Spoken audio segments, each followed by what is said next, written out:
अस्सलाम वालेकुम एवरीवन। आज हम डिस्कस कर रहे हैं लिपिन कॉट की बुक में से न्यू चैप्टर जिसका नाम है एंटी एरिथमिक। ठीक है, एंटी का मतलब क्या होता है अगेंस्ट, एरिथमिक का मतलब क्या होता है, ये लफ्ज़ निकले एरिथमिया से। एरिथमिया एरिथमिया का मतलब क्या होता है कि हार्ट की नॉर्मल रिदम क्या हो गई, डिस्टर्ब हो गई।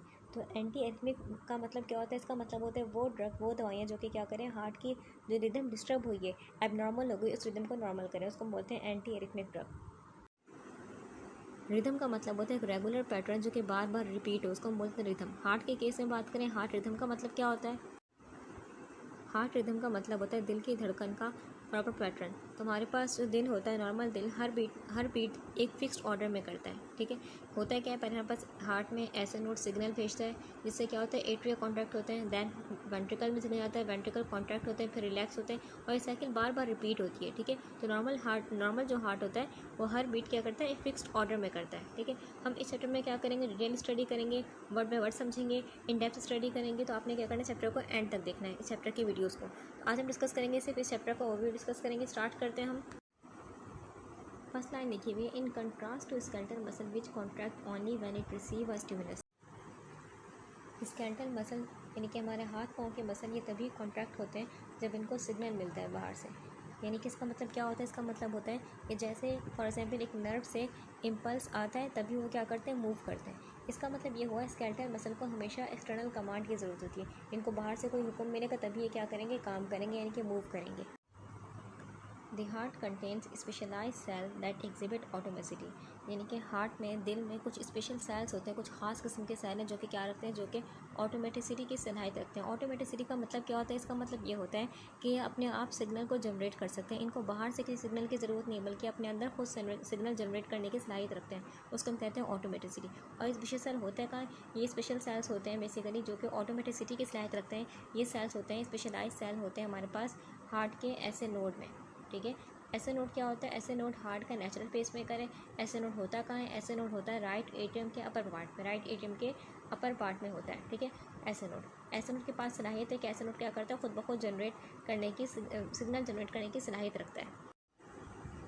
ऐसे नोट की ख़ास बात यह है कि ऐसे नोट की अगर सेल्स को गौर से देखें, ये ऐसे नोट है, इसको मैंने बड़ा कर लिया। ठीक है, अब ये ऐसे नोट का मैंने एक सेल बनाया। ठीक है, अब ऐसे नोट की अगर सेल को गौर से देखें तो उनका रेस्टिंग स्टेट कभी स्टेबल नहीं होता। रेस्टिंग स्टेट का मतलब क्या, इसका मतलब ये हुआ जैसे ही हार्ट बीट ख़त्म हुई, जैसे ही हार्ट बीट ख़त्म हुई वैसे ही ऐसे नोट की जो सेल्स थे उनके अंदर और बाहर जो चार्ज पार्टिकल थे, यानी कि यहाँ भी चार्ज पार्टिकल्स होंगे, अंदर भी कुछ चार्ज पार्टिकल जिनको हम आइंस कह रहे हैं, यानी कि अंदर और बाहर जो आइन होते हैं, सोडियम, मैग्नीशियम, पोटेशियम वगैरह, कैल्शियम वगैरह, ये खुद ब खुद क्या करने लगते हैं, खुद ब खुद मूव करने लग जाते हैं। ठीक है, इलेक्ट्रिक चार्ज का मतलब होता है पार्टिकल पॉजिटिव भी हो सकते हैं, पार्टिकल नेगेटिव भी हो सकते हैं। हमारे पास होता है क्या, जब ये पार्टिकल्स मूव करते हैं, जब पॉजिटिव या नेगेटिव जो पार्टिकल्स हैं मूव करते हैं तो क्या बनती है, तो बिजली बनती है, यानी कि इलेक्ट्रिसिटी बनती है। अब जब ये पार्टिकल सेल के अंदर आए या फिर बाहर गए, ठीक है, तो क्या होता है, सेल के अंदर जो लेवल था, यानी कि सेल के अंदर जो एक ख़ास लेवल था इलेक्ट्रिसिटी का, वो चेंज होता है। इसी चेंज को हम कहते हैं वोल्टेज। हम किसकी बात करें, चार्ज पार्टिकल की, सोडियम, मैग्नीशियम, पोटेशियम, कैल्शियम वगैरह। ठीक है, ये सेल के अंदर आते हैं, बाहर जाते हैं, तो क्या होता है, सेल के अंदर में एक खास बैलेंस डिस्टर्ब होता है, इसी हम चेंज को कहते हैं वोल्टेज। तो हमारे पास होता है कि हम बात करें ऐसे नोड की, तो ऐसे नोड में जब ये वोल्टेज धीरे धीरे बढ़ता है, इसे हम कहते हैं पेस मेकर पोटेंशियल। और जब ये वोल्टेज एक सर्टेन लेवल तक पहुंचता है तो क्या होता है, हमारे पास एक नया सिग्नल जनरेट होता है बगैर किसी बाहर के कमांड के, यानी कि बिना किसी एक्सटर्नल कमांड के खुद ब खुद सिग्नल जनरेट होता है। ये सिग्नल फिर पूरे दिल में फैल जाएगा और एक नई हार्ट बीट स्टार्ट होगी। ऐसे नोट क्या करते हैं, अपने आप एक के बाद एक सिग्नल बनाता रहता है जो कि हमारी हार्ट की रिदम को क्या करता है, कंट्रोल करता है। This means that they can intrinsically generate rhythmic action potential in the absence of external stimuli. यानी कि ऐसे नोट में ख़ास बात यह है कि अपना सिग्नल खुद बनाते हैं और इन सिग्नल्स को हम कहते हैं एक्शन पोटेंशियल।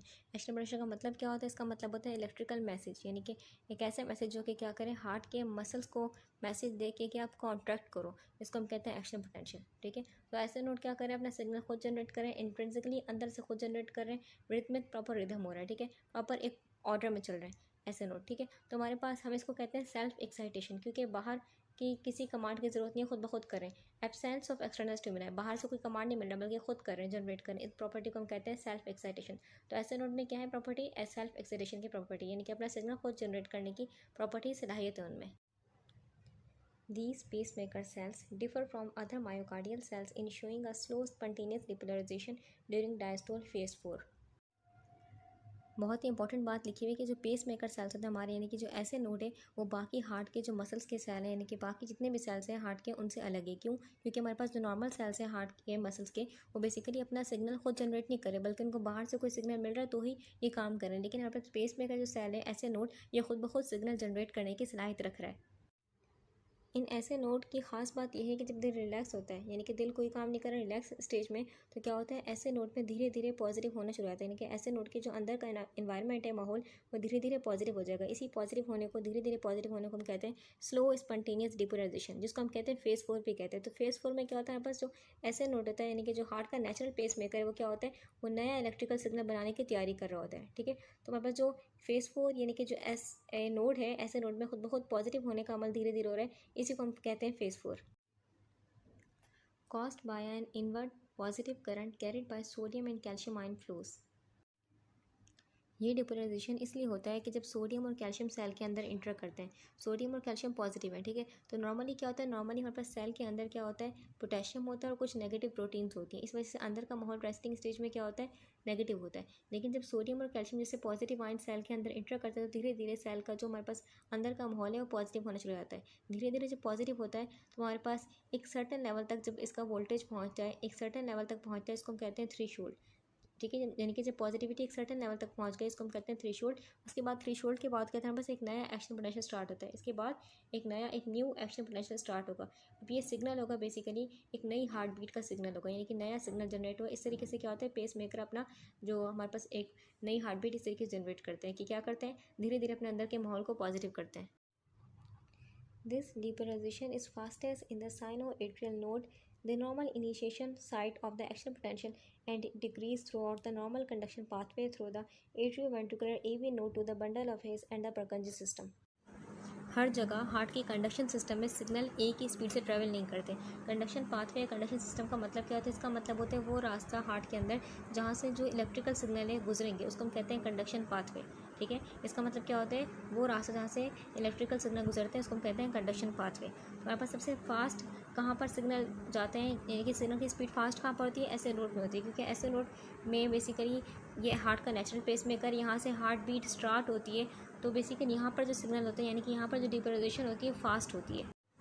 फर्स्ट में हमारे पास आता है एसे नोड, यहाँ सिग्नल की स्पीड फास्ट होती है। सेकंड में आता है हमारे पास एवी नोड। एवी नोड कहाँ होता है, एवी नोड होता है एट्रियो और वेंट्रिकल्स के बीच में होता है एवी नोड। एवी नोड में क्या होता है, सिग्नल की स्पीड स्लो होती है। ठीक है, सिग्नल की स्पीड स्लो क्यों होती है, ताकि हमारे पास जो एट्रिया है, एट्रिया में खून है, महफूज है, ठीक है, तो एट्रिया में जो खून है हमारे पास वो वेंट्रिकल्स में आ जाए। ठीक है, इसलिए क्या होता है, ये सिग्नल की स्पीड थोड़ा डिले होती है, ताकि एट्रिया में जो खून है प्रॉपर तरीके से वेंट्रिकल्स में आ जाए, यानी कि एट्रिया कॉन्टैक्ट कर लें। ठीक है, नॉर्मल सीक्वेंस क्या होता है, पहले एट्रिया कॉन्टैक्ट करेंगे, एट्रिया अपना खून वेंट्रिकल से फेंकेंगे, फिर वेंट्रिकल्स कॉन्टैक्ट करेंगे। ठीक है, अगर हमारे पास ये सिग्नल स्लो ना हो, यानी कि सिग्नल प्रॉपर तरीके से फ़ौरन ही आ जाए वेंट्रिकल्स में, तो क्या हो जाएगा, साथ कॉन्टैक्ट करेगा, यानी कि सारे चारों खाने क्या करेंगे, चारों बेसिकली हिस्से साथ कॉन्टैक्ट करेंगे। जब चारों साथ कॉन्टैक्ट करेंगे तो बेसिकली वेंट्रिकल्स के पास कुछ खून होगा ही नहीं पंप करने के लिए, यानी कि वेंट्रिकल्स के पास बहुत कम खून होगा पंप करने के लिए। इसलिए जो डिले होना है, एवी नोड का सिग्नल डिले होना, ये दिल के काम को और इफेक्टिव बना रहा है, यानी कि दिल की पंपिंग को और दिल के काम को और इफेक्टिव तरीके से बना रहा है। फर्स्ट में आता है ऐसे नोड, यहाँ पर सिग्नल की स्पीड फास्ट होती है। सेकंड में आता है एवी नोड, एवी नोड में सिग्नल की स्पीड थोड़ी सी स्लो होती है। फिर उसके बाद आता है bundle of his. Bundle of his में क्या होता है, हमारे पास सिग्नल की स्पीड स्लो होती है। ठीक है, एवी नोड से भी स्लो, और परकंजा हाइबर में उससे भी स्लो होती है। यानी कि बंडल ऑफ हिस में देखें और परकंजा हाइबर को देखें, दोनों में क्या है, दोनों बहुत पतले पतले धागे जैसे स्ट्रक्चर है, फाइबर लाइक स्ट्रक्चर है। तो इनमें जब इलेक्ट्रिकल सिग्नल ट्रैवल करता है तो उसकी स्पीड बहुत स्लो हो जाती है। यानी कि फाइबर जैसे स्ट्रक्चर में, यानी कि बहुत पतले पतले धागों में जब हमारे पास इलेक्ट्रिकल सिग्नल ट्रैवल कर रहे होते हैं तो उनकी स्पीड स्लो हो जाती है। ठीक है, और हमारे पास ऐसा इसलिए होता है, ये एक नेचुरल डिज़ाइन है। यानी कि देखिए वेंट्रिकल्स में देखिए बंडल ऑफ थोड़े से मोटे, परकंजा हाइबर उससे भी पतले हैं, बहुत पतले पतले हैं। ठीक है, हमारे पास ये ऐसा होता है क्यों है, ये एक नेचुरल डिज़ाइन है। ऐसा इसलिए होता है ताकि जो वेंट्रिकल्स के हर हिस्से में क्या हो, हर हिस्से में प्रॉपर तरीके से हमारे पास सिग्नल ट्रैवल करे, और जो वेंट्रिकल के हर हिस्से में सिग्नल जब पहुंच जाए, स्प्रेड हो जाए, फिर वेंट्रिकल्स के सारे हिस्से एकदम साथ मिलकर कॉन्ट्रैक्ट करें। इसको हम कहते हैं सिंक्रोनाइज होकर कॉन्ट्रैक्ट करें। इसलिए क्या होता है, वेंट्रिकल्स में जो पतले पतले परकंजा फाइबर से फैले हुए, ताकि क्या हो, हर हिस्से तक सिग्नल पहुंचे और हर हिस्सा एक साथ मिलकर कॉन्टैक्ट करे। तो हमारे पास सिग्नल की स्पीड का ऑर्डर क्या है, ऐसे नोड में फास्ट सिग्नल ट्रैवल करता है, एवी नोड में सिग्नल की स्पीड स्लो होती है, बंडल ऑफ इसमें उससे भी स्लो होगी, परकंजा हाइबर में सबसे स्लो स्पीड होगी। Dysfunction of impulse generation or conduction at any of a number of sites in the heart can cause an abnormality in the cardiac rhythm। कहीं भी, चाहे ऐसे नोड हो, चाहे एवी नोड हो, चाहे बंडल ऑफ हीट्स हो, चाहे परकंजे हबर हो, कहीं भी अगर सही तरीके से सिग्नल जनरेट ना हो रहा या फिर सही तरीके से सिग्नल आगे जा ना रहा हो, ठीक है, तो जो हार्ट की बीट होगी वो नॉर्मल नहीं रहेगी बल्कि नॉर्मल से बदल जाएगी। इस नॉर्मल से बदलने को कहेंगे हम एरिथमिया, यानी कि अब हार्ट की बीट नॉर्मल नहीं रही बल्कि क्या हो गया, एरिथमिया हो गया। अब ये मसला कब होता है? ये मसला हो सकता है क्या पता सिग्नल के स्टार्ट होने में इशू, यानी कि ऐसे नोड में इशू, इसको हम कहते हैं इम्पल्स जनरेशन इशू। क्या बोलते हैं? इम्पल्स जनरेशन इशू, ठीक है। ऐसे भी हो सकता है कि मसला कहाँ रहा है, मसला सिग्नल के स्टार्ट होने में, या फिर ऐसा हो सकता है कि हमारे पास जो रास्ता यानी कि एवी नोड हो गया, बंडल ऑफ हीट्स हो गया, परकंज हबर, कहाँ, इन सब में से इनमें से किसी में मसला हो, ठीक है, उसको बोलते हैं कंडक्शन इशू। क्या बोलते हैं? Conduction issue. यानी कि अगर मसला सिग्नल के स्टार्ट होने तो सही है लेकिन मसला कहाँ आ रहा है, सिग्नल के रास्ते में आ रहा है, उसको बोलेंगे कंडक्शन इशू। लेकिन अगर मसला सिग्नल के स्टार्ट होने में ही है तो उसको बोलेंगे impulse generation issue. Figure 17.1 summarize the drug used to treat cardiac arrhythmias. Figure 17.1 इसे बेसिकली कुछ ड्रग लिखे गए हैं, यानी कि कुछ कॉमन और इंपॉर्टेंट ड्रग लिखे गए हैं जो कि कॉमनली यूज़ करते हैं जब किसी की हार्ट की रिदम डिस्टर्ब होती है, ठीक है। पूरी ड्रग की लिस्ट तो नहीं लिखेगी बल्कि कुछ कॉमन ड्रग लिखे गए हैं यहाँ पर, ठीक है। तो हमारे पास इस फिगर में ड्रग को उनकी क्लासेस के हिसाब से डिवाइड किया गया और साथ में कुछ कॉमन एग्जांपल्स भी दी गई हैं। अब यह क्लासेस का मतलब क्या है? क्लासेस का मतलब है कैटेगरी, यानी कि ड्रग को उनके मैकेनिज्म ऑफ एक्शन के हिसाब से डिवाइड किया गया। मैकेनिज्म एक्शन का मतलब क्या है? यानी कि वो ड्रग किस तरीके से काम करें। यहाँ पर जो सारे ड्रग्स हैं वो एक ही तरीके से काम करें, ठीक है। क्लास को जो रिप्रेजेंट करें कि सोडियम चैनल को ब्लॉक करें सारे ड्रग, ठीक है। यहाँ पर जो सारे ड्रग हैं बेसिकली वो क्या करें, बीटा रिसेप्टर को ब्लॉक करें, और यहाँ पर जो सारे ड्रग हैं वो पोटेशियम चैनल को ब्लॉक कर रहे हैं। अब हम बात करते हैं class 1 sodium channel blocker. Heart के सेल में एक्शन पोटेंशियल बनता है। इसके फेज 0 में क्या होता है, हार्ट के सेल्स के फेज 0 में क्या होता है, बेसिकली हमारे पास सोडियम आयन बहुत तेज़ी से जो बाहर होते हैं अंदर आते हैं, जिसकी वजह से क्या होता है, तेज़ सिग्नल, एक बहुत ही फास्ट सिग्नल आगे कंडक्ट होता है। अब यहाँ दो इंपॉर्टेंट टर्म है जो कि क्लियर करना बहुत ज़रूरी है। पहली टर्म है डीपोलराइजेशन। डीपोलराइजेशन का मतलब क्या होता है, इसका मतलब होता है हमारे पास कि बेसिकली जब सोडियम आयन बहुत तेज़ी से अंदर आए, बाहर थे बहुत तेज़ी से जब अंदर आए तो क्या हो जाता है, सेल एक्टिव हो जाता है। क्या होता है, सेल एक्टिव हो जाता है। और बेसिकली ये जब सोडियम आयन का तेज़ी से अंदर आना, ये कॉन्ट्रैक्शन की तरफ पहला सिग्नल मिलता है, कॉन्ट्रैक्शन की तरफ पहला स्टार्ट होता है, यानी कि कॉन्ट्रैक्शन का स्टार्ट हो रहा होता है, ठीक है। दूसरी टर्म हमारे पास है कि बेसिकली कंडक्शन का मतलब क्या होता है। कंडक्शन का मतलब होता है कि एक सिग्नल का, ठीक है, फॉर एग्जाम्पल यहाँ सिग्नल सोडियम आयन बहुत तेज़ी से अंदर आए तो एक सिग्नल का एक सेल से दूसरे सेल तक जाना, पहुँचना, इसको हम कहते हैं कंडक्शन, ठीक है। यानी कि जितना तेज़ी से सोडियम अंदर आया था, या जितना तेज़ी से सोडियम अंदर आएगा उतनी तेज़ी से क्या होगा, ये सिग्नल आगे पहुँचाएगा। अब ये ड्रग क्या करते हैं, ये ड्रग जो सोडियम के फास्ट चैनल, यानी कि सोडियम बहुत तेज़ से अंदर आ रहा था, उसको क्या कर देंगे, ब्लॉक कर देंगे, कंट्रोल तरीके से ब्लॉक कर देंगे। जब वो सोडियम का चैनल ब्लॉक हो गया तो क्या हो गया, तो डिपोलराइजेशन भी स्लो हो जाएगी और कंडक्शन ये भी स्लो हो जाएगी, यानी कि दोनों स्लो हो जाएंगी, ठीक है। अगर फॉर एग्जाम्पल एट्रिया, यानी कि एट्रिया में ऐसे नोड होता है ना, राइट एट्रिया के पार्ट में, ठीक है, तो यहाँ अगर ऐसे नोड में यानी कि एट्रिया में सिग्नल बहुत फास्ट जनरेट हो भी रहे हैं, अगर वेंट्रिकल से वैसे ही पहुंच जाएंगे तो वेंट्रिकल से बहुत फास्ट तरीके से काम करने लग जाएंगे, तो ये बेसिकली क्या करता है, ये डिपोलराइजेशन, ठीक है, और कंडक्शन दोनों को स्लो कर देता है सोडियम चैनल को ब्लॉक करके। तो हमारे पास जो क्लास 1 के ड्रग हैं इनको तब यूज़ करते हैं जब मसला कहाँ हो, जब मसला हो एट्रिया में या मसला हो ऐसे नोड में, यानी कि सिग्नल के जनरेशन में इशू हो, ठीक है, तब यूज़ करते हैं इन ड्रग्स को। ये क्या करते हैं, ये वेंट्रिकल्स को इन एबनॉर्मल सिग्नल से क्या करते हैं, महफूज रखते हैं और हार्ट की रिदम को नॉर्मल रखते हैं बाय ब्लॉकिंग सोडियम चैनल और by slowing depolarization, by slowing conduction, यानी कि इनको स्लो कर देंगे सोडियम चैनल को ब्लॉक करके, जिससे क्या हो जाएगा, वेंट्रिकल्स महफूज रहेंगे, वेंट्रिकल्स फास्ट कॉन्ट्रैक्ट नहीं करेंगे क्योंकि सिग्नल क्या आ रहा है, स्लो स्लो आ रहा है। क्लास 1 के ड्रग को देखें तो किसी ड्रग के आगे लिखा हुआ है आई ए, किसी ड्रग के आगे लिखा हुआ है आई सी, किसी ड्रग के आगे लिखा हुआ है आई बी। इसका मतलब क्या है, क्लास 1 को फर्दर 3 ग्रुप में डिवाइड किया गया। एक का नाम है आई ए, एक का नाम है आई बी, एक का नाम है आई सी, ठीक है। कहीं आई डी नहीं लिखा हुआ, यानी कि 3 ग्रुप्स में डिवाइड किया गया, ठीक है। अब इन 3 ग्रुप्स में डिवाइड करने का मकसद क्या है, इसका मकसद ये है कि तीनों काम तो क्या करें, तीनों काम करें सोडियम चैनल को ब्लॉक करें, लेकिन तीनों के काम करने का, यानी कि सोडियम चैनल को ब्लॉक करने का लेवल थोड़ा अलग है। पहली क्लास हम डिस्कस करेंगे आईए में 3 तरह के ड्रग दिए गए, एक है क्विनाडीन, एक है प्रोकाइनामाइड, एक है डिसोपायरामाइड। ये तीनों ड्रग क्या करते हैं, तीनों ड्रग सोडियम चैनल को ब्लॉक करते हैं, लेकिन सोडियम चैनल को ब्लॉक करते हैं मॉडरेटली तरीके से, यानी कि पूरी ताकत से ब्लॉक नहीं करेंगे बल्कि सोडियम चैनल को हल्का सा ब्लॉक कर देंगे, जिससे क्या हो जाएगा, जिससे जो डिपोलराइजेशन होगी, डिपोलराइजेशन स्लो हो जाएगी। डिपोलराइजेशन का मतलब क्या था, इसका मतलब होता है, हो क्या रहा था हमारे पास कि सोडियम फास्ट चैनल ओपन था, सोडियम बहुत तेज़ी से सेल के अंदर आ रहा था, लेकिन जब डिपोलराइजेशन स्लो हो गई, क्योंकि सोडियम चैनल क्या है, मॉडरेटली ब्लॉक है, तो सोडियम जो होगा वो सेल के अंदर स्लो स्लो आएगा, यानी कि डिपोलराइजेशन क्या हो गई, स्लो हो गई, यानी कि डिपोलराइजेशन स्लो हो गई। साथ ही जो रिपोलराइजेशन होगी, रिपोलराइजेशन भी क्या हो जाएगी, डिले हो जाएगी। रिपोलराइजेशन का मतलब क्या होता है, यानी कि जब सेल अपने वापस रेस्टिंग स्टेज में आता है उसको हम बोलते हैं रिपोलराइजेशन। तो रिपोलराइजेशन स्लो हो गई क्योंकि डिपोलराइजेशन स्लो है, ठीक है। तो रिपोलराइजेशन भी क्या हो गई, डिले हो गई। अब जब रिपोलराइजेशन डिले है इसका मतलब क्या है, Q2 इंटरवल अपने आप बढ़ जाएगा। Q2 इंटरवल क्या होता है, Q2 इंटरवल का मतलब होता है हमारे पास वो टाइम जो हार्ट को लग रहा है कॉन्ट्रैक्शन से रिलैक्सेशन तक आने में, यानी कि वो टाइम जब हार्ट रिलैक्स हुआ कॉन्ट्रैक्शन के बाद, तो ये टाइम भी क्या हो जाएगा, अपने आप बढ़ जाएगा, ठीक है। अब इस हमारे पास ये जो आई ड्रग्स हैं, 3 तरह के ड्रग लिखे हुए हैं, 3 ड्रग लिखे हैं बेसिकली। तो इन ड्रग्स का हम यूज़ करते हैं एरिथमिया में। अगर किसी को एट्रिया का एरिथमिया हो, यानी कि एट्रिया में इरेगुलर सिग्नल हो, या फिर वेंट्रिकल में, दोनों टाइप के एरिथमिया में यूज़ करते हैं इसको। इसके बाद हमारे पास है क्लास 1 की सब क्लास IV, जिसमें 2 ड्रग आ रही है, लिडोसाइन और मैक्सिरेटिन। अब लिडोसाइन मैक्सिरेटिन ये दोनों ड्रग क्या करती हैं, दोनों ड्रग सोडियम चैनल को वीकली ब्लॉक करती हैं, यानी कि सोडियम चैनल जो था उसको बहुत कमज़ोर तरीके से क्या करेंगी, ब्लॉक करेंगी। इससे क्या होगा, जो डिपोलराइजेशन होगी, डिपोलराइजेशन बहुत कम हद तक स्लो होगी, यानी डिपोलराइजेशन इतनी स्लो नहीं होगी, बल्कि बहुत ही स्लो, बहुत ही यानी कि बोलें बहुत ही कम हद तक क्या हो जाएगी, स्लो हो जाएगी। नॉर्मल स्पीड जो थी वही रहेगी, लेकिन उससे बिल्कुल थोड़ा सा क्या हो जाएगी, स्लो हो जाएगी, ठीक है। यानी कि डिपोलराइजेशन बहुत थोड़ी सी स्लो हो जाएगी। और सेकंड चीज़ इसमें ख़ास बात क्या होगी, इन दोनों ड्रग की ख़ास बात ये होगी कि ये सिग्नल की स्पीड को क्या कर देंगे, फास्ट कर देते हैं। क्या करते हैं, सिग्नल की स्पीड को फास्ट। इसका मतलब ये है पूरे हार्ट में जो सिग्नल पहुंचेगा बहुत ही कम टाइम में पहुंच जाएगा, ठीक है। पूरे हार्ट में जो सिग्नल पहुंचेगा, स्पीड जो होगी बहुत ही कम टाइम में क्या हो जाएगा, पूरे हार्ट में सिग्नल स्प्रेड हो जाएगा। इसका मतलब क्या है, इसका मतलब ये है कि जो रिपोलराइजेशन होगी, रिपोलराइजेशन क्या हो जाएगी, फास्ट, ठीक है।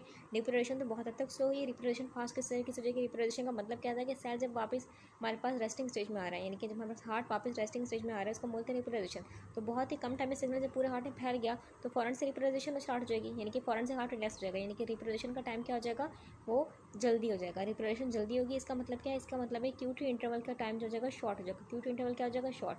Q2 इंटरवल का मतलब क्या था, यानी कि इसका मतलब ये था वो टाइम जब हार्ट कॉन्ट्रैक्शन से रिलैक्सेशन में आ रहा था, जब हार्ट कॉन्ट्रैक्शन से रिलैक्सेशन फेस में आ रहा था। तो हमारे पास जब हार्ट कॉन्ट्रैक्ट से रिलैक्सेशन फेस में आ रहा है तो बहुत ही कम टाइम में आ रहा है, बहुत ही कम टाइम में, ठीक है। तो Q2 इंटरवल क्या हो जाएगा, शॉर्ट हो जाएगा, ठीक है।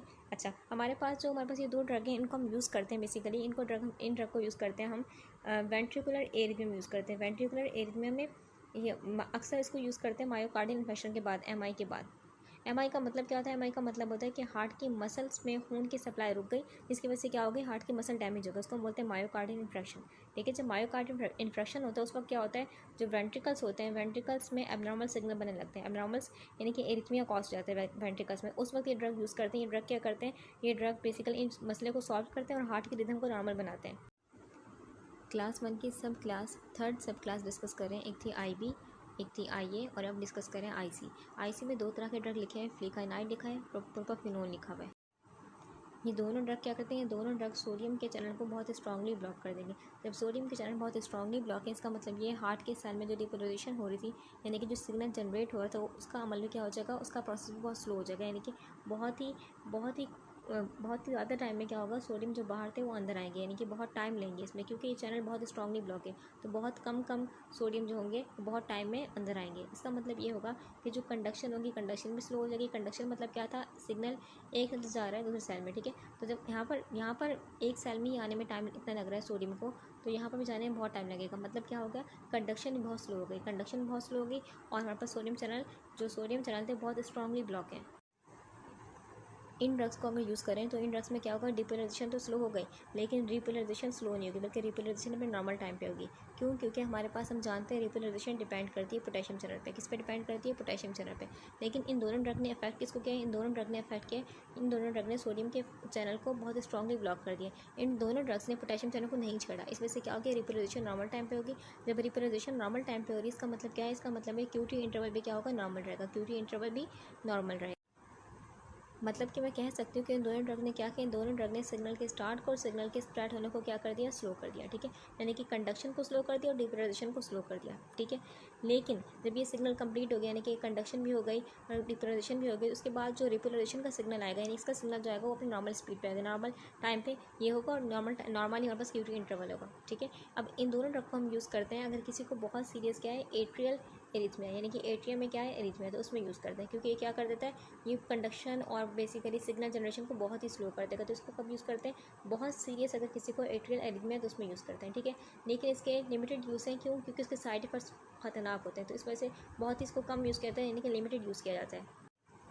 अब रिकॉल कर लेते हैं, आइए क्या करते हैं, आइए सोडियम चैनल को मॉडरेट ब्लॉक करते हैं, प्लस क्या करते हैं, ये QT इंटरवल को क्या करते हैं, लॉन्ग करते हैं। ठीक है, IB क्या करते हैं, IB हमारे पास सोडियम चैनल को वीकली ब्लॉक करते हैं और ये QT इंटरवल को क्या करते हैं, शॉर्ट करते हैं। ठीक है, और IC क्या करते हैं, IC स्ट्रांगली ब्लॉक करते हैं सोडियम चैनल को, लेकिन QT इंटरवल को बिल्कुल भी नहीं छोड़ते, QT इंटरवल नॉर्मल रहता है। ठीक है, अच्छा हमारे पास ये ड्रग्स हैं IE, IC, IB अलग अलग लिखा हुआ है, यानी कि इस तरीके से लिखा हुआ कि पहले IE लिखा हुआ, फिर IB लिखा हुआ, फिर IC लिखा हुआ। इस तरीके से क्यों नहीं लिखा हुआ, क्योंकि बेसिकली इसका रीज़न है, इसका रीज़न ये है कि हमारे पास कुछ ड्रग्स जो होते हैं वो क्लिनिकली बहुत इंपॉर्टेंस रखते हैं, इसलिए बुक में उनको पहले लिखा जाता है। ठीक है, लेकिन जो असल क्लासिफिकेशन होती है हमेशा वो IE, IB, IC इस तरीके से होती है, लेकिन यहाँ पर मिक्स किया गया, मिक्स लिस्ट दी गई है। क्यों, क्योंकि कुछ ड्रग जो क्लिनिकली ज़्यादा इंपॉर्टेंस रखते हैं उनको पहले लिखा गया है।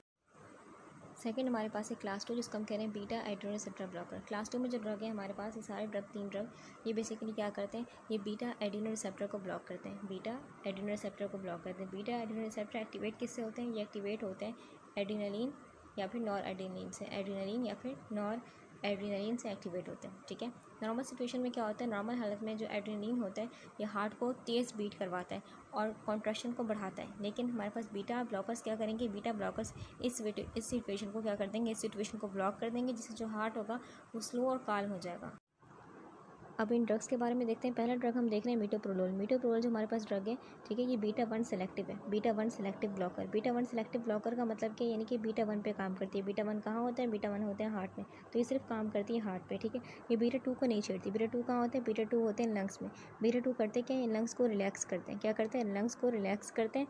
ठीक है, हमारे पास अगर बीटा 2 को ब्लॉक कर देते हैं, फॉर एग्जाम्पल ये ड्रग बीटा 2 को ब्लॉक कर देते तो क्या होता है, हमारे पास लंग्स जो होता रिलैक्स नहीं होता बल्कि कॉन्स्ट्रिक्ट हो जाती है नालियाँ। लंग्स की नालियाँ क्या हो जाती है, कॉन्स्ट्रिक्ट हो जाती है, जिसकी वजह से क्या होता है, जो अस्थमा के मरीज़ होते हैं उनको सांस लेना मुश्किल होती है। तो मीटोप्रोलोल बेसिकली अगर ये दवाई यूज़ करें तो ये दवाई सेफ़ है अस्थमा के मरीज़ों के लिए। क्यों, क्योंकि अस्थमा के मरीज़ों में अगर हम बीटा 2 रिसेप्टर को ब्लॉक कर दें तो क्या होता है, उनको सांस लेना मुश्किल होती है, लेकिन ये बीटा 2 रिसेप्टर को छेड़ी नहीं छेड़ी। इसका मतलब क्या है, उनकी सांस की नालियाँ जैसी थी वैसी, यानी कि रिलैक्स रहेंगी, कॉन्स्ट्रिक्ट नहीं होंगी। बीटा 2 रिसेप्टर को ब्लॉक होता तो क्या होती है, उनकी सांस की नालियाँ कॉन्स्ट्रिक्ट हो जाती हैं, उनको सांस लेना मुश्किल होती है। तो metoprolol is safe for asthma patient because it does not effect on beta 2 receptor. Metoprolol का एक और फ़ायदा भी है कि इसको हम यूज़ करते हैं हाई ब्लड प्रेशर में। ठीक है, ये क्या करता है, ये हार्ट रेट को स्लो करता है। हार्ट रेट को स्लो करके क्या करता है, ये कॉन्ट्रैक्टिलिटी को, यानी कि हार्ट की कॉन्ट्रैक्शन को क्या करता है, कम करता है। हार्ट रेट को स्लो करता है, हार्ट की कॉन्ट्रैक्शन को कम करता है, मतलब कि हार्ट कम फोर्स से पंप करता है। कम फोर्स से जब खून को पंप करता है, इसका मतलब क्या है, जो खून का प्रेशर होता है वो नीचे आता है, यानी कि ब्लड प्रेशर थोड़ा लो हो जाता है। ठीक है, तो इसको ब्लड प्रेशर हाई में यूज़ करते हैं। मीटोप्रोलोल का तीसरा फ़ायदा है कि इसको हम यूज़ करते हैं एरिथमिया में। एरिथमिया में क्या होता है, हार्ट इरेगुलर तरीके से और फास्ट तरीके से बीट कर रहा है, तो हम मीटोप्रोलोल क्या करते हैं, मीटोप्रोलोल SA नोड और AV नोड दोनों के सिग्नल को क्या कर देगा, स्लो कर देगा। SA नोड और AV नोड दोनों के सिग्नल को जब स्लो कर देगा तो बेसिकली क्या हो जाएगा, हार्ट की रिदम नॉर्मल हो जाएगी और हार्ट की रिदम कंट्रोल हो जाएगी।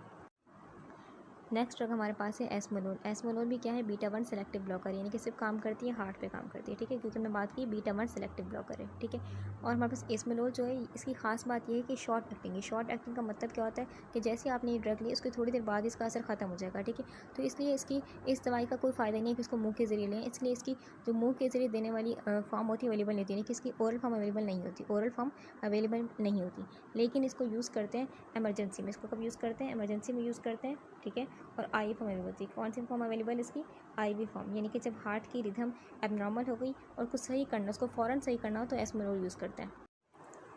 नेक्स्ट ड्रग हमारे पास है प्रोप्रानोलोल। प्रोप्रानोलोल जो ड्रग है ये नॉन सेलेक्टिव बीटा ब्लॉकर है। नॉन सेलेक्टिव बीटा ब्लॉकर का मतलब क्या है, ये दोनों तरह के बीटा रिसेप्टर पर काम करी, बीटा 1 पे काम करिए, बीटा 2 पे भी काम करिए, यानी कि हार्ट भी काम करे, लंग्स भी काम करिए। बीटा 1 कहाँ होते हैं, हार्ट्स में होते हैं, बीटा 1 कहाँ होते हैं, लंग्स में होते हैं। दोनों तरह के रिसेप्टर पर क्या करिए, काम करिए। ठीक है, अब इसका यूज़ हम करते हैं एरिथमिया में। कब यूज़ करते हैं, एरिथमिया में, यानी कि जब हार्ट की रिदम नॉर्मल ना हो। ठीक है, डिस्टर्ब हो, एरिथमिया हो। ठीक है, जब हार्ट की रिदम नॉर्मल ना हो उसको हम बोलते हैं एरिथमिया। तो मेनली इसको यूज़ करते हैं हम एट्रियल एरिथमिया में। कब यूज़ करते हैं इसको, मेनली यूज़ करते हैं एट्रियल एरिथमिया में, क्योंकि ये जो ड्रग है प्रोप्रानोलोल, ये ड्रग काम करता है SA नोड और AV नोड दोनों पे काम करता है। SA नोड पे काम करता है और AV नोड पे दोनों पे काम करता है। ठीक है, इन दोनों पे काम करके क्या करते हैं, हार्ट की रिदम को नॉर्मल और स्टेबल बनाता है। अब इस ड्रग का दूसरा फ़ायदा क्या है, इसको हम यूज़ करते हैं एंजाइटी में। एंजाइटी का मतलब क्या है, यानी कि जब बॉडी घबराहट में होती है, ठीक है, तो क्या होता है, हाथ पैर में पसीना आ रहा होता है, हाथ पैर काँप रहे होते हैं और हार्ट रेट तेज़ जाता है, दिल की धड़कन तेज़ जाती है। तो होता है कि हमारे पास बॉडी में एड्रेनलिन जो होता है, एड्रेनलिन ज़्यादा हो जाता है। तो ये क्या करता है, ये ड्रग बेसिकली इन एडिनर्जिक इफेक्ट को क्या करता है, कम करता है। इन एडिनर्जिक इफेक्ट को कम करता है, यानी कि जो हाथ पैर पसीना आ रहा था, कांप रहे थे, शेकीनेस हो रही थी, उनको कम कर देगा, ठीक है। और हार्ट रेट को स्लो कर देगा, यानी कि क्या करता है, जो एंजाइटी की फिजिकल सिम्टम्स होते हैं उनको कंट्रोल करता है। इस ड्रग का तीसरा फ़ायदा ये है कि इसको यूज़ करते हैं माइग्रेन में। माइग्रेन में क्या करता है, माइग्रेन में होता है क्या है, माइग्रेन में दिमाग में जो खून की वेसल्स होती हैं, यानी कि दिमाग में जो खून की नालियाँ, ब्रेन है, ठीक है, ब्रेन में खून की नालियाँ क्या होती हैं, डायलेट हो जाती हैं। क्या होती हैं, डायलेट, यानी कि फैल जाती हैं। तो बेसिकली ये ड्रग क्या करते हैं, ये ड्रग्स इन डायलेशन को, यानी कि ये डायलेट जो हुई हैं नालियाँ, खून की नालियाँ ब्रेन में, ठीक है, इनको मज़ीद डायलेट होने से क्या करते हैं, बचाता है। यानी कि एक हद तक डायलेट होने देगा, उससे ज़्यादा डायलेट नहीं होने देगा, यानी कि ओवर एक्साइटेशन जो हो रही थी उसको रोक देगा, ठीक है। तो इस तरीके से क्या होता है, माइग्रेन के अटैक को प्रिवेंट करता है। अब हम बात करते हैं क्लास 3 की, जिन्हें हम पोटेशियम चैनल ब्लॉकर भी कहते हैं, ठीक है। हार्ट के ख्याल से पोटेशियम चैनल वो गेट होते हैं जो हार्ट को रिलैक्स करने में हेल्प करते हैं। अब इन ड्रग्स ने क्या कर दिया, इन पोटेशियम चैनल को ब्लॉक कर दिया। इसका मतलब क्या हुआ, जो रिलैक्सेशन का सिग्नल था, वो रिलैक्सेशन का सिग्नल बहुत धीरे धीरे क्या होगा, हार्ट में स्प्रेड होगा, यानी कि हार्ट बहुत टाइम लगेगा उसको रिलैक्स होने में। एक्शन पोटेंशियल एक इलेक्ट्रिकल मैसेज देता है जो कि हार्ट को मैसेज देता है, पैगाम देता है कि अब कॉन्ट्रैक्ट करो, नई बीट स्टार्ट करो। जब रिलैक्सेशन ही स्लो हो रही है, यानी कि रिलैक्सेशन का सिग्नल ही बहुत स्लो स्प्रेड हो रहा है, बहुत स्लो हार्ट में फैल रहा है, इसका मतलब क्या है, जो एक्शन पोटेंशियल होता है वो लंबा हो जाता है, यानी कि ये जो नई बीट स्टार्ट करने का सिग्नल मिलेगा वो बहुत टाइम बाद मिलेगा। यानी कि एक्शन पोटेंशियल क्या होता है, लंबा होता है। और जब एक्शन पोटेंशियल लंबा है, इसका मतलब क्या है, ईसीजी में आप देखेंगे तो ईसीजी में आपको क्यूटी इंटरवल भी लंबा दिखाई देगा। क्यूटी इंटरवल मतलब क्या होता है, यानी कि हार्ट के कॉन्ट्रैक्शन से रिलैक्सेशन तक का टाइम, यानी कि जब हार्ट कॉन्ट्रैक्ट हुआ और जब हार्ट रिलैक्स हुआ, ये तो इसमें टाइम कितना लगा, तो ये भी लंबा हो जाएगा। क्यों, क्योंकि रिलैक्सेशन का सिग्नल क्या है, बहुत स्लो स्प्रेड हो रहा है हार्ट में। अब ये जो ड्रग्स हैं इनको हम यूज़ करते हैं अगर किसी को क्या है, एट्रियल फिब्रिलेशन है। एट्रियल फिब्रिलेशन का मतलब क्या है, यानी कि उसके एट्रिया में सिग्नल जो है वो बहुत फास्ट इरेगुलर तरीके से जनरेट हो रहे हैं। तो अगर किसी को एट्रियल फिब्रिलेशन है उसमें यूज़ करते हैं, या फिर अगर किसी को क्या है, वेंट्रिकुलर टैकीकार्डिया, यानी कि उसके वेंट्रिकल्स में सिग्नल जो है बहुत फास्ट और इरेगुलर तरीके से जा रहे हैं, ठीक है, तो उसमें यूज़ करते हैं। इस क्लास की मेन ड्रग एम्यूडरोन है। एम्यूडरोन बहुत पावरफुल ड्रग है, ठीक है। इसका जो असर होता है दोनों पे होता है, यानी कि इसको हम यूज़ करते हैं बोथ एरिथमिया में, अगर किसी को एट्रियल एरिथमिया या फिर अगर किसी को वेंट्रिकुलर एरिथमिया, दोनों एरिथमिया में यूज़ करते हैं, ठीक है। अब इसका जो असर होता है लॉन्ग लास्टिंग होता है, यानी कि बहुत लंबे टाइम तक के असर करती है, लेकिन इसके कुछ साइड इफेक्ट्स होते हैं। इसके साइड इफेक्ट्स क्या होते हैं, लंग्स पे असर करती है, कुछ साइड इफेक्ट्स होते हैं, इसके लीवर पे साइड इफेक्ट होते हैं, और इसके थायराइड पे साइड इफेक्ट्स होते हैं। नेक्स्ट हमारे पास ड्रग है सेटोलोल। इसमें दो मेन खासियत है, एक तो ये पोटेशियम चैनल ब्लॉकर, यानी कि क्या करिए, हार्ट में रिलैक्सेशन का सिग्नल बहुत स्लो स्प्रेड करिए। दूसरी इसमें खासियत है बीटा ब्लॉकर है, ठीक है। बीटा ब्लॉकर भी है, नॉन सेलेक्टिव बीटा ब्लॉकर, यानी कि ये ड्रग जो है ये बेसिकली क्या करिए, हार्ट पे काम करिए प्लस लंग पे भी काम करिए, हार्ट भी और लंग पे दोनों पे काम करिए। इसलिए एस्थमा के मरीज़ों में ये सेफ़ नहीं है, ठीक है, एस्थमा के मरीज़ों में बिल्कुल भी सेफ़ नहीं है, ठीक है। अच्छा, हमारे पास जो ड्रग है सेटोलोल, इसको हम यूज़ करते हैं अगर किसी को क्या है, एट्रियल फिब्रिलेशन, यानी कि क्या है, एट्रिया में इरेगुलर तरीके से सिग्नल जनरेट हो रहे हैं, फास्ट और इरेगुलर तरीके से, तो उसमें यूज़ करते हैं। या फिर अगर किसी को वेंट्रिकुलर टैकीकार्डिया, यानी कि वेंट्रिकल्स में सिग्नल इरेगुलर तरीके से फास्ट तरीके से जनरेट हो रहे हैं, ठीक है, हम एट्रिया के लिए यूज़ करते हैं, एट्रियल फिब्रिलेशन यूज़ करते हैं, ठीक है। और वेंट्रिकुलर के लिए टैकीकार्डिया यूज़ करते हैं, ये इसके मखसूस नाम है, ठीक है। तो हमने ऐसे ही बोलना है कि एट्रियल फिब्रिलेशन में यूज़ करते हैं उसको, और वेंट्रिकुलर टैकीकार्डिया में यूज़ करते हैं। इसके बाद डिस्कस करते हैं एक और ड्रग जिसका नाम है ड्रोनिडारोन। ड्रोनिडारोन जो हमारे पास ड्रग है ये एम्यूडरोन का ही सेफर वर्जन, यानी कि एम्यूडरोन का ही सेफर वर्जन है। इसके साइड इफ़ेक्ट्स जो होते हैं लंग्स पे, थायराइड वगैरह पे, वो बहुत ही कम होते हैं। इस ड्रग को दो मेन कंडीशन में यूज़ करते हैं। पहली कंडीशन कि अगर किसी को क्या है, एट्रियल फिब्रिलेशन है। एट्रियल फिब्रिलेशन इसका मतलब क्या होता है कि उसके हार्ट के अपर चैम्बर में क्या हो रहा है, हार्ट के अपर चैम्बर एट्रिया में सिग्नल बहुत ही इरेगुलर तरीके से फास्ट तरीके से जनरेट हो रहा है, इसको हम कहते हैं एट्रियल फिब्रिलेशन, ठीक है। तो उसमें यूज़ करते हैं इस ड्रग को। या फिर अगर किसी को क्या है, एट्रियल फ्लटर। एट्रियल फ्लटर मतलब क्या होता है, उसके हार्ट के अपर चैम्बर में, यानी कि एट्रिया में क्या हो रहा है, सिग्नल रेगुलर तो है लेकिन फास्ट है, दोनों में डिफरेंस है, ठीक है। एट्रियल फ्लटर में क्या है, सिग्नल रेगुलर है लेकिन फास्ट है, इसमें क्या है, इरेगुलर भी है और फास्ट भी है, ठीक है। तो हमारे पास इन दोनों कंडीशन में क्या करते हैं, इस ड्रग को यूज़ करते हैं। ये ड्रग बेसिकली करता क्या है, ये हार्ट के इलेक्ट्रिकल सिग्नल को कंट्रोल कर लेता है, ठीक है। जैसे जो एबनॉर्मल सिग्नल्स, जिससे बेसिकली जो एबनॉर्मल सिग्नल्स हैं एट्रिया में, एबनॉर्मल जो बेसिकली एट्रियल बीट है वो स्लो हो जाएंगी। अब एक और ड्रग डिस्कस करते हैं, वो ड्रग हमारे पास है डोफिडिलाइड। ये डोफिडिलाइड ड्रग क्या करता है, ये बेसिकली यूज़ करते हैं एट्रियल फिब्रिलेशन में। एट्रियल फिब्रिलेशन का मतलब क्या होता है? इसका मतलब होता है हार्ट के अपर चैम्बर में यानी कि एट्रियम में सिग्नल फास्ट भी है, इरेगुलर भी है, ठीक है, उसको हम कहते हैं फिब्रिलेशन, ठीक है। तो इसको हम यूज़ करते हैं एट्रियल फिब्रिलेशन में। और ये ड्रग क्या करता है? ये ड्रग हार्ट के इलेक्ट्रिकल सिग्नल्स को कंट्रोल कर लेता है और QT इंटरवल को लंबा करता है, ठीक है। QT इंटरवल का मतलब हम जानते हैं कि हार्ट के कॉन्ट्रैक्शन से रिलैक्स होने का टाइम, उसको हम कहते हैं QT इंटरवल लंबा हो जाएगा। क्यों? क्योंकि ये बेसिकली क्या करें, ये हार्ट में जो सिग्नल था रिलैक्स होने का सिग्नल, उसको बहुत स्लो स्प्रेड करें। जब रिलैक्स देर से हो रहा है हार्ट, तो जो अगली बीट आएगी वो भी बहुत देर से आएगी, तो बेसिकली क्या हो रहा है, QT इंटरवल लंबा हो जाता है, ठीक है। ये बेसिकली इसकी जो फॉर्म होती है, इसकी फॉर्म IV भी अवेलेबल है, इसको IV के जरिए भी देते हैं और इसको ओरल के जरिए भी देते हैं, यानी कि मुंह के जरिए भी अवेलेबल है और IV के जरिए भी अवेलेबल है, लेकिन इसको मॉनिटर करना बहुत ज़रूरी होता है, ठीक है। इसको हॉस्पिटल में मॉनिटर करना पड़ता है हॉस्पिटल में। नेक्स्ट क्लास हमारे पास है क्लास 4, जिसको हम कहते हैं कैल्शियम चैनल ब्लॉकर, ठीक है। अब ये इस क्लास में वो ड्रग आ रहे हैं जो कि क्या करें, कैल्शियम चैनल को ब्लॉक करें। कैल्शियम चैनल कहाँ होता है? कैल्शियम चैनल हार्ट में जो होते हैं वो क्या करते हैं, हार्ट में कॉन्ट्रैक्शन को स्ट्रॉन्ग बनाते हैं, ठीक है। तो बेसिकली जब ये कैल्शियम चैनल हार्ट में ब्लॉक हो गया, इसका मतलब क्या हो गया, कॉन्ट्रैक्शन की जो ताकत थी वो थोड़ी कम हो गई, यानी कि एरिथमिया कंट्रोल हो गया, ठीक है। अच्छा, और दूसरा काम ये क्या करते हैं, कैल्शियम चैनल होता है खून की वेजल्स में, जो कि क्या करता है, खून की वेजल को कॉन्स्ट्रिक्ट करवाता है। खून की वेजल कॉन्स्ट्रिक्ट होती है जिससे क्या होता है, खून का प्रेशर बढ़ता है। तो ये कैल्शियम चैनल ब्लॉकर क्या करेंगे, इसको ब्लॉक कर देंगे, तो बेसिकली जो नालियाँ होंगी खून की वेजल क्या हो जाएंगी, रिलैक्स हो जाएंगी, यानी कि ब्लड प्रेशर क्या हो जाएगा, कम हो जाएगा। तो मेनली हम इन ड्रग को यूज़ करते हैं अगर किसी को अपर पार्ट में यानी कि एट्रियल एरिथमिया है, ठीक है, क्या है, एट्रियल एरिथमिया, या फिर अगर किसी का खून का pressure high, blood pressure high, तो बेसिकली क्या करेंगे, इन दोनों कंडीशन को ट्रीट करता है। क्या करता है, पहले तो क्या करेगा, हार्ट में कैल्शियम चैनल को ब्लॉक कर देगा, जिससे क्या हो जाएगा, एरिथमिया ट्रीट हो जाएगा। दूसरा क्या करेगा, ये नालियों को, खून की वेजल को रिलैक्स कर देगा, जिससे क्या हो जाएगा, ब्लड प्रेशर कम हो जाएगा। पहला जो ड्रग लिखा हुआ है उसका नाम है डिल्टियाज़म। ये जो ड्रग है हमारे पास, ये हार्ट और ब्लड वेसल दोनों पे काम करता है, ठीक है। हार्ट और ब्लड वेसल दोनों पे काम करता है। इसका इफेक्ट जो होता है वो माइल्ड होता है, माइल्ड इफेक्ट होता है इसका। और ये इसको हम यूज़ करते हैं ज़्यादातर अगर किसी को एट्रियल एरिथमिया है या फिर अगर किसी को ब्लड प्रेशर हाई, तो उसमें यूज़ करते हैं, ठीक है। एट्रियल एरिथमिया में या फिर ब्लड प्रेशर हाई में यूज़ करते हैं। ये क्या करेगा, हार्ट की स्पीड को धीरा कर देगा और खून की वेसल को रिलैक्स कर देगा। इसका लंग्स पे असर होता है, लेकिन लंग्स पे असर कम होता है, ठीक है, लंग्स पे असर कम होता है, इसलिए सेफ़र ऑप्शन है, यानी कि महफूज ऑप्शन हम बोल सकते हैं। अगर किसी का खून का प्रेशर हाई है या फिर अगर किसी को बहुत माइल्ड एरिथमिया है, तो उसमें ये सेफ़र ऑप्शन है, डिल्टियाज़म। तो नेक्स्ट ड्रग हमारे पास है वेरापामिल। ये जो ड्रग है हमारे पास, इसको हम यूज़ करते हैं। इसका बेसिकल जो इफेक्ट होता है वो हार्ट पे स्ट्रॉन्ग इफेक्ट होता है, ठीक है। इसका इफेक्ट होता है वेजल पे, लेकिन इतना इफेक्ट नहीं होता, इतना स्ट्रॉन्ग नहीं होता जितना हार्ट पे होता है। तो मेनली इसको यूज़ करते हैं अगर किसी को एट्रियल एरिथमिया है तो उसमें यूज़ करते हैं, ठीक है। ये खून की यानी कि खून के प्रेशर को भी कम करता है, लेकिन क्यों कम करता है, क्योंकि इसका इफेक्ट तो है ना, खून की वेजल पे इफेक्ट है, लेकिन कम है, लेकिन है ज़रूर, ठीक है। तो ये खून के प्रेशर को भी थोड़ा सा कम करता है, ठीक है। तो बेसिकली इसका जो यूज़ है, इसको एस्थमा में यूज़ कर सकते हैं, क्योंकि ये लंग्स पे बहुत ही कम इफेक्ट करती है, यानी कि लंग्स पे इफेक्ट ना होने के बराबर करता है।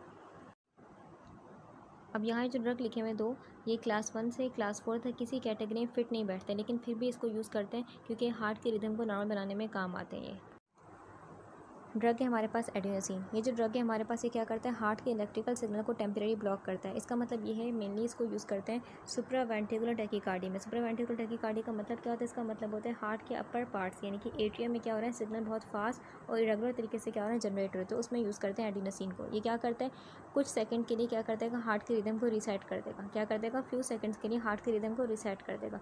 इसकी जो फॉर्म अवेलेबल होती है, इसको बेसिकली देते हैं इंजेक्शन के थ्रू देते हैं, ठीक है। इसकी ओरल फॉर्म अवेलेबल नहीं होती, ठीक है, ओरल फॉर्म अवेलेबल नहीं होती, इसको देते हैं इंजेक्शन के थ्रू देते हैं। नेक्स्ट है डिजॉक्सिन। डिजॉक्सिन क्या करता है, डिजॉक्सिन बेसिकली क्या करता है, ये हार्ट की कॉन्ट्रैक्शन को स्ट्रॉन्ग बनाता है। क्या करता है, हार्ट की कॉन्ट्रैक्शन को स्ट्रॉन्ग बनाता है। इसको मेनली यूज़ करते हैं एट्रियल फिब्रिलेशन में। किस में यूज़ करते हैं, एट्रियल फिब्रिलेशन में, यानी कि अपर पार्ट्स में क्या हो रहा है, हार्ट के पार्ट यानी कि एट्रियम में सिग्नल फास्ट भी हैं और इरेगुलर भी हैं, तो उसमें यूज़ करते हैं डिजॉक्सिन को। डिजॉक्सिन करता है क्या, ये AV नोड में सिग्नल को थोड़ा धीरे कर देगा, जिससे क्या हो जाएगा, वेंट्रिकल्स में सिग्नल प्रॉपर तरीके से पहुँचेंगे।